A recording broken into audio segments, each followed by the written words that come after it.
Tensions spiked between Washington and Bogota as President Trump publicly floats military action against a longtime U.S. partner.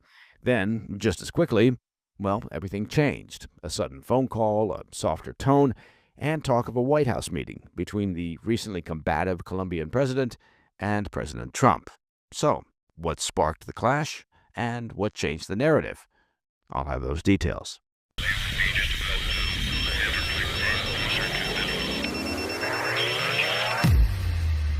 In the aftermath of Nicolas Maduro's fall in Venezuela, shockwaves are still rippling across the region.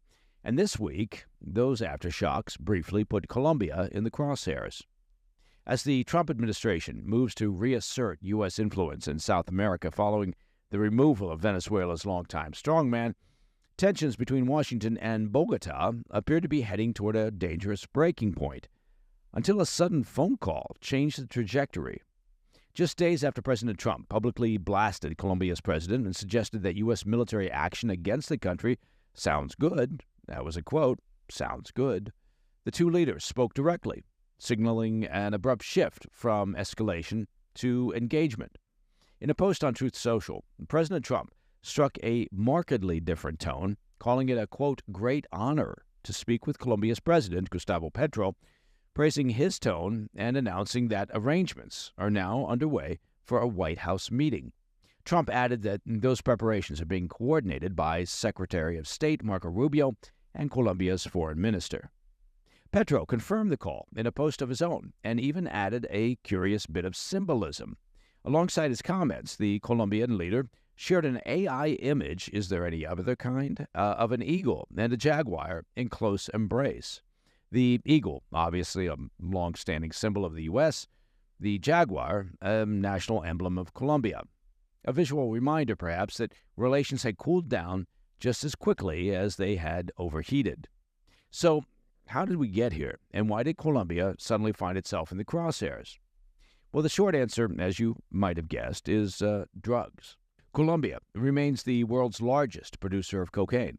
Vast stretches of remote territory, decades-old trafficking routes, and deeply entrenched criminal networks have made the country central to the global cocaine trade. And much of that cocaine ultimately flows north, fueling addiction, overdose deaths, and violent criminal organizations operating throughout Central America, Mexico, and the U.S. From the Trump administration's perspective, that reality carries national security implications.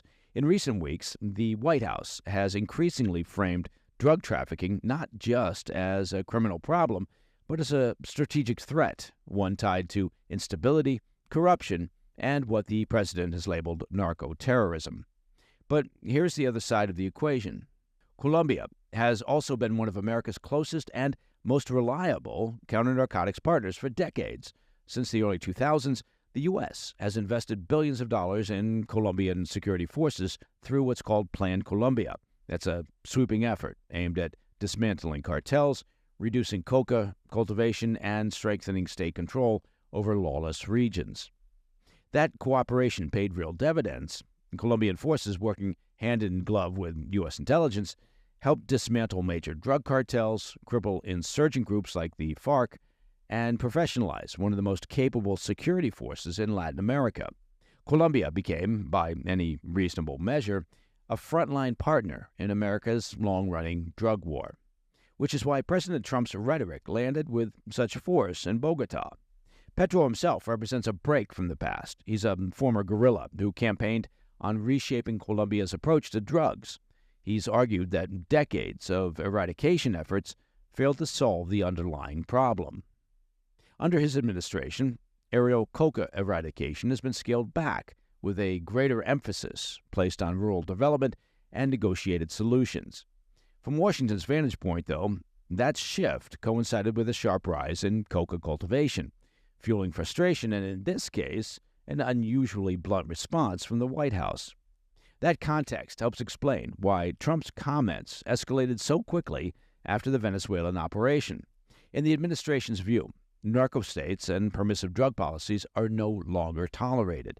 Pressure, leverage, and let's call it shock value appear to be part of the strategy. But the phone call and the sudden pivot to diplomacy suggests limits as well. Ultimately, neither side benefits from a full rupture.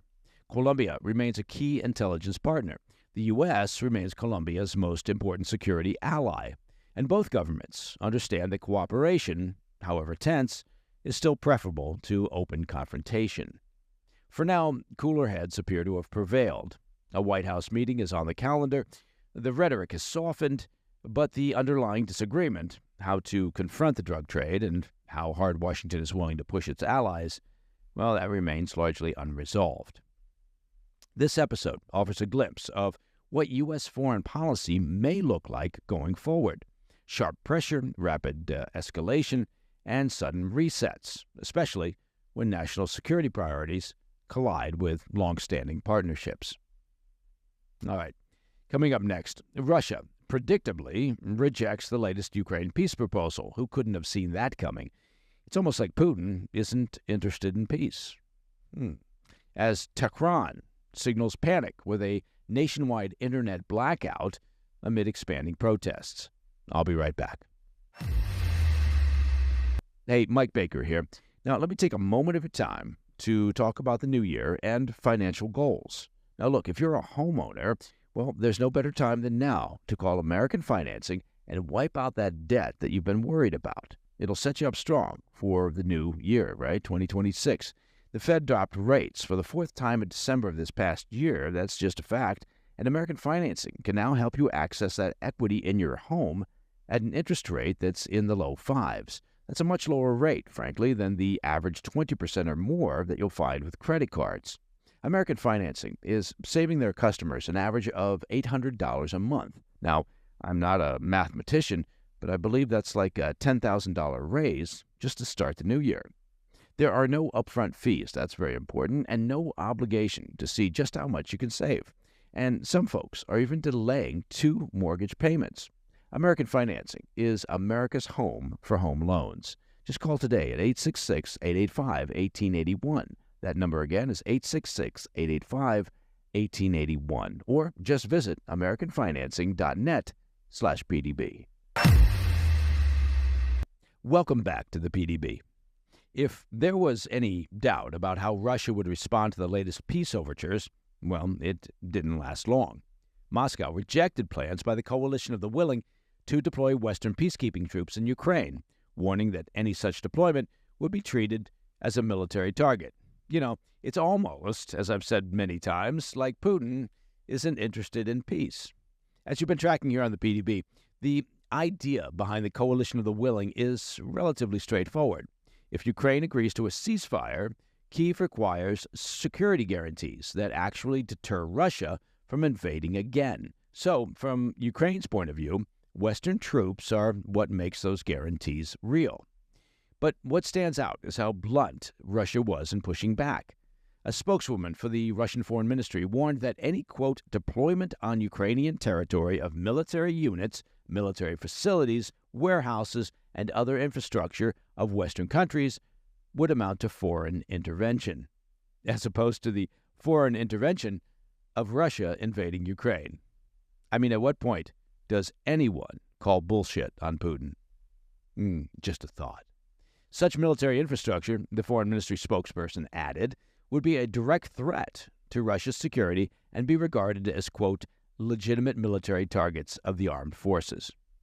Ukraine, of course, sees this very differently. Officials in Kyiv argue that without foreign troops on the ground, any peace agreement risks becoming little more than a Band-Aid on a sucking chest wound, giving Russia time to regroup and prepare for further aggression.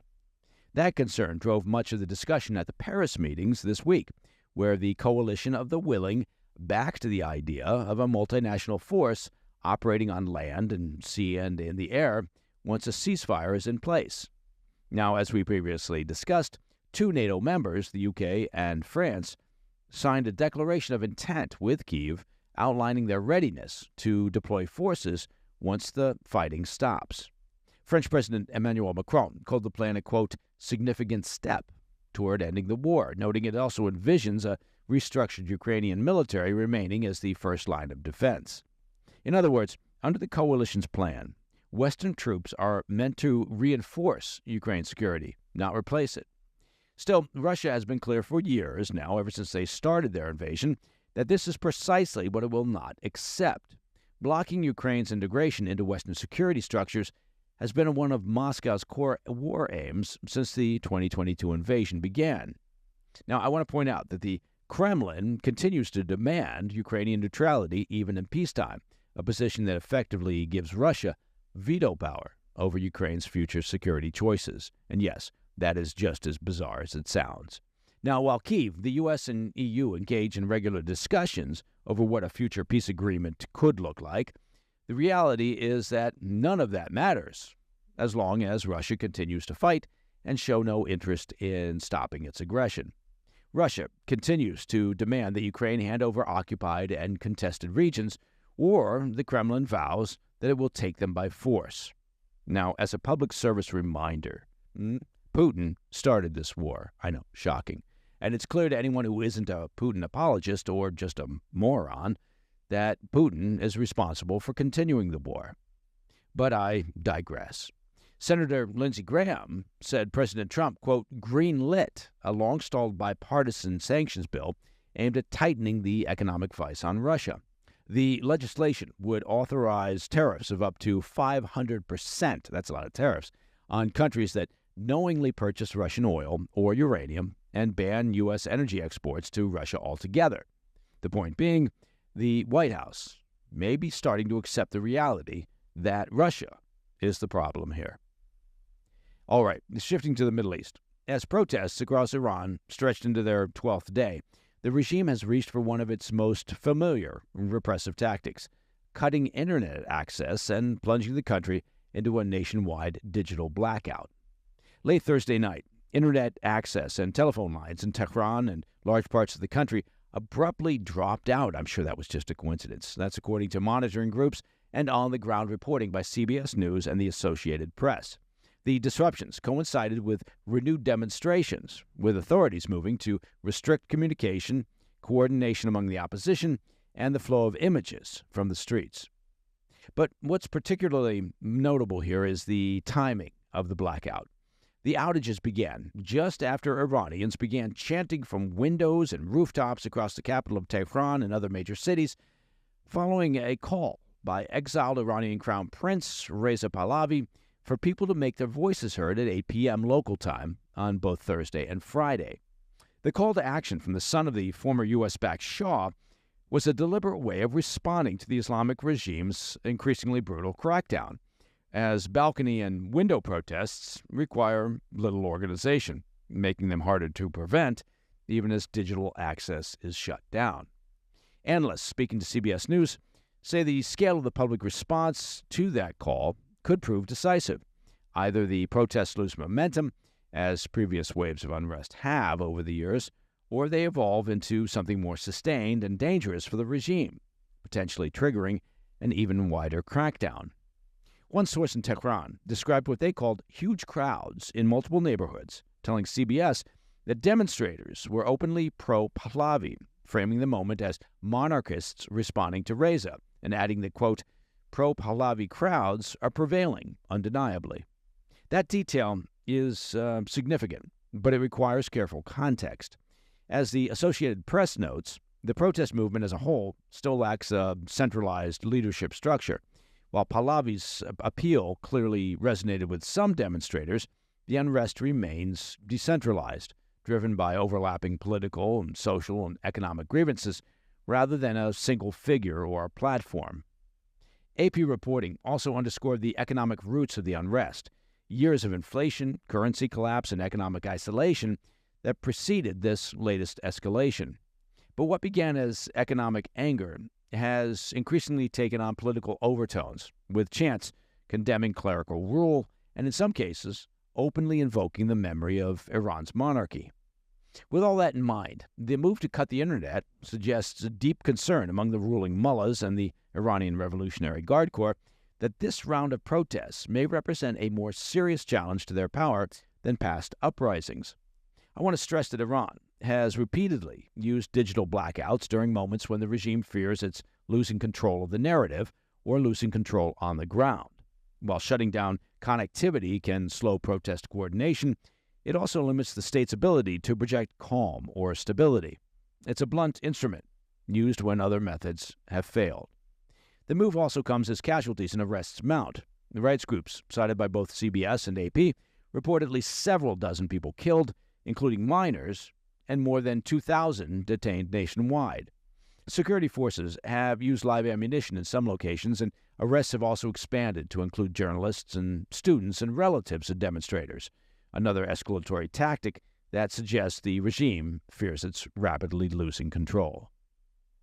Okay, coming up in today's Back of the Brief, President Trump calls for a 66% increase, in defense spending, pitching what he calls a, quote, dream military. We'll have those details. A bike baker here. Now, I have been known in my time to enjoy an ice cold gin martini or two on a somewhat regular basis. But here's the thing, and it's a hard truth to admit, but at my age, the older I get, the more I might regret my martinis the next morning. That's why I'm a big fan of ZBiotics pre-alcohol probiotic drink. ZBiotics pre-alcohol probiotic drink is the world's first genetically engineered probiotic. It was invented by PhD scientists to tackle rough mornings after drinking. And if anybody is going to be prone to drinking and rough mornings, of course, it's PhD scientists. I mean, come on, those guys. Here's the deal. When you drink alcohol, it gets converted into a toxic byproduct in the stomach, and it's a buildup of this byproduct. It's not dehydration. That's to blame for sketchy mornings after drinking. Pre-alcohol produces an enzyme to break down this byproduct. Just remember to make pre-alcohol your first drink of the night. Of course, always drink responsibly, and you'll definitely feel your best in the morning. It's backed by a 100% money-back guarantee. That's a 100% money-back guarantee. Come on. So there's no risk, and subscriptions are also available. Go to zbiotics.com/PDB now. You'll get 15% off your first order when you use PDB at checkout. That's zbiotics.com/PDB and use the code PDB at checkout for 15% off. In today's Back of the Brief, President Trump is asking Congress for a massive expansion of American military spending, while signaling a reset in how defense contractors might profit from national security. The scale of what Trump is proposing is striking. He wants lawmakers to push annual defense spending to $1.5 trillion in fiscal year 2027. That's a roughly 66% jump, just weeks after signing a historic $901 billion defense bill for fiscal year 2026. That package was further reinforced with another $150 billion spread over 5 years through the One Big Beautiful Bill Act. The argument Trump is making here is straightforward. Even after years of record spending, the threat environment hasn't eased, and the current budget still doesn't match the needs of the moment. Trump put it bluntly on Truth Social, writing, quote, "After long and difficult negotiations with senators and congressmen, secretaries, and other political representatives, I have determined that for the good of our country, our military budget for the year 2027 should not be $1 trillion, but rather $1.5 trillion. When he explains why that level of spending is not only necessary but achievable, Trump keeps coming back to tariffs, and that's worth paying attention to. In his view, the tariff revenue has changed the math, allowing the U.S. to strengthen its military without falling back on unchecked borrowing. Trump posted, quote, "If it weren't for the tremendous numbers being produced by tariffs from other countries, I would stay at the $1 trillion mark," end quote. Trump has also been explicit about what the money is meant to buy. He says the funding would accelerate initiatives like his Golden Dome missile defense project and the Golden Fleet naval plan, including newly announced, quote, Trump-class warships designed as successors to the Navy's Arleigh Burke-class destroyers. The proposal received a warm welcome on Capitol Hill by defense hawks in the House and Senate, even as it's likely to reopen debates after last year's $2 trillion increase in the national debt. But what makes this moment different is that Trump isn't treating higher spending as a blank check. Almost immediately, he pivoted. Trump paired his push for record defense spending with an unusually aggressive warning, aimed not at Congress, but at the defense industry. More money is coming, but business as usual, perhaps, is not. Across several posts, Trump accused major arms manufacturers of prioritizing dividends and stock buybacks and executive compensation over production capacity and delivery speed. He called on defense firms to halt shareholder payouts, reinvest in factories and equipment, and cap executive pay at $5 million. He wrote, quote, "Defense contractors are currently issuing massive dividends to their shareholders and massive stock buybacks at the expense and detriment of investing in plants and equipment. This situation will no longer be allowed," end quote. At first, Trump kept that criticism quite broad, but later singled out the company Raytheon, accusing the defense giant of being the slowest to scale production and the most aggressive in rewarding shareholders. He pointed to CEO Christopher Kallio, who earned more than $21 million in 2024 alone, as emblematic of incentives out of sync with wartime demands. Trump warned that buybacks and executive pay could cost Raytheon future government business if left unchanged. And that, my friends, is the President's Daily Brief for Friday, the 9th of January. Now, if you have any questions or comments, please reach out to me at pdb@thefirsttv.com. And if you get the chance, please check out our YouTube channel. You'll find that on YouTube, oddly enough. Just search for @President's Daily Brief. I'm Mike Baker, and I'll be back later today with the PDB Afternoon Bulletin. Until then, stay informed, stay safe, stay cool. Hey, thanks for tuning in. If you enjoyed this video, don't forget to hit that like button and leave a comment, a really positive, nice, and kind comment. That would be appreciated. And if you're not already subscribed to our channel, make sure to subscribe and turn on notifications so you don't miss any of our daily updates.